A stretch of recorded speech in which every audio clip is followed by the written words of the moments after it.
नमस्कार, मैं अलीशा और आप देख रहे हैं दी कंटाप। देश में पेट्रोल डीजल के दामों ने शतक लगा दी है।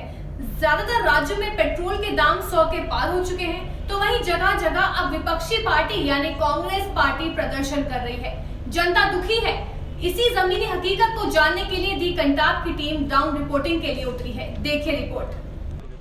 अमृता जी, ये बताइए, आप लोग यहाँ प्रदर्शन कर रहे हैं, कमर तोड़ महंगाई है, सरकार सुनने वाली है, गूंगी बहरी है तो सुन नहीं रही है। कोविड के दौरान न जाने कितने परिवारों की नौकरी चली गई, नए बच्चे जो डिग्री लेकर बैठे हैं उनको नौकरी नहीं मिल रही है।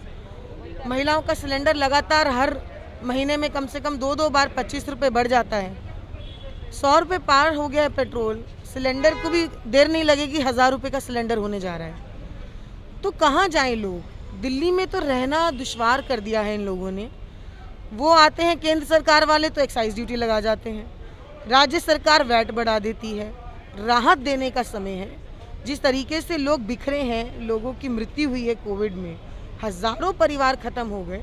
ऐसे में हमें उन महिलाओं की मदद करनी चाहिए, हमें युवाओं की राहत में मदद करनी चाहिए, हमें उनको आर्थिक सहायता देनी चाहिए। वो नहीं दे रही सरकार, लेकिन उनके पास जो बचा कुचा उनका आमदनी का पैसा है वो भी प्राइसेस को बढ़ा कर जो है उनसे लूटे जा रही है। राहुल जी ने जैसा कहा कि ये टैक्स एक्सटॉर्शन हो रहा है। टैक्स के नाम पे आप बराबर रोज कुछ ना कुछ दाम बढ़ा रहे हैं। इससे किसी का फायदा नहीं हो रहा, सिर्फ सरकार के दोस्तों का फायदा हो रहा है और पूंजीपतियों का फायदा हो रहा है, पेट्रोलियम कंपनियों का फायदा हो रहा है। जब कांग्रेस के समय में 70-75 रुपये था दाम, तब इनकी सारी महिला मंत्री सड़कों पे आ जाती थी। सिलेंडर का दाम 400 रुपये था तो सब सड़क पर बैठ जाते थे। आज इनकी कोई महिला मंत्री नहीं दिख रही।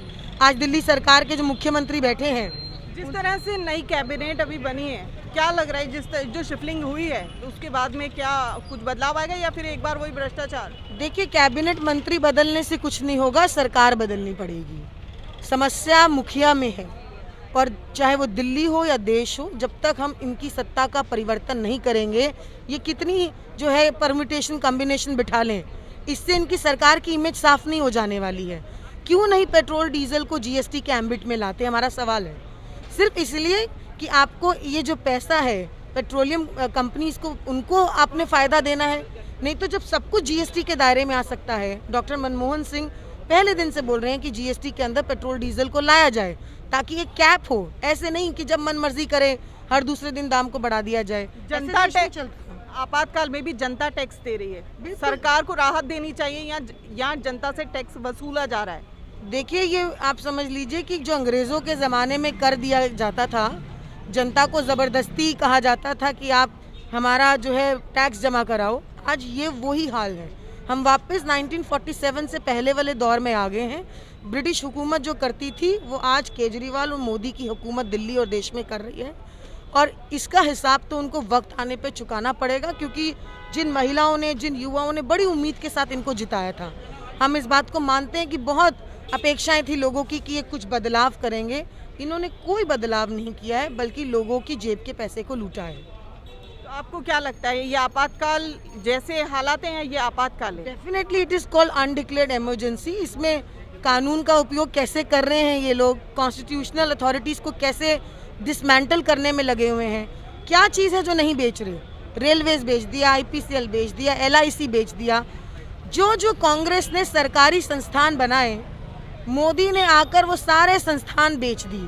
क्या घर के, आप मुझे एक सवाल का जवाब दें, जब हम घर बनाते हैं, हम एसेट्स क्रिएट करते हैं, और हम क्या उन एसेट्स को बेच के अगर अपना घर चलाने लग जाएं, तो ये कोई फंक्शनिंग नहीं होती है।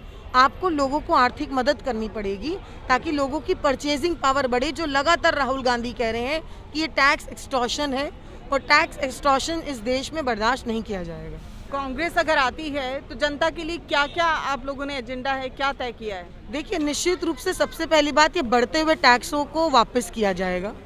क्योंकि जब विश्व में क्रूड ऑयल का दाम बहुत ज़्यादा था, तब 70-75 रुपये देश में दाम था पेट्रोल डीजल का कांग्रेस के समय में। आज क्रूड ऑयल कितना सस्ता हो गया है, फिर भी क्या दाम है? 100 रुपये पार। मतलब आपने सेंचुरी भी मारी तो जनता के जेब को लूट कर सेंचुरी मारी है। ये कोई बहुत डीजल और पेट्रोल दोनों ही एक ही स्टैंडर्ड पर आ चुका है, एक ही रेट है।